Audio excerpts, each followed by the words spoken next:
पंजाब में पुख्ता और आर्जी तजावुज़ात के कानून में तरमीम कर दी गई है। महकमे बल्दियात पंजाब की जारी करदा नोटिफिकेशन के मुताबिक कमिश्नर लाहौर को सिविल जज के इख्तियारात दे दिए गए हैं। जॉन न्यूज़ के नुमाइंदे मोहम्मद तैमूर ने हमें ज्वाइन किया है। तैमूर, बताइएगा नोटिफिकेशन में मजीद क्या कहा गया है? जी बिल्कुल, महकमा बल्दियात ने Punjab immovable public property ordinance 2022 का गजट नोटिफिकेशन जो है वो जारी कर दी है, जिसके मुताबिक कमिश्नर लाहौर को सिविल जज के जो इख्तियारात दिए गए हैं। तजावुज़ात के मामले पर कमिश्नर लाहौर जो है वो बात करने का जो है इस हवाले से अहल होगा।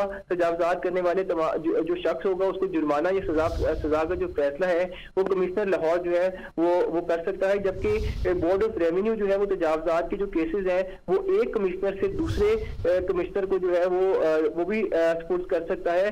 और इसके इस हवाले से तजावुज़ात करने वाले को दो मरतबा 7 रोज का जो है मोहलत दी जाएगी। अगर जो भी तजावुज़ात करने वाला शख्स है वो मुकर्ररा वक्त में अपने जो भी उसने तजावुज़ात किया उस हवाले से महकमे को या अफसर को जो है तफसीली ब्रीफ नहीं करेगा तो उसके खिलाफ जो कार्रवाई जो अमल में लाई जाएगी। और गजट नोटिफिकेशन के मुताबिक सूबा भर में मुतलका इंतजामिया खुसूसी स्क्वाड्स बनाने का भी जो है अहल होगा। जी बहुत शुक्रिया तैमूर।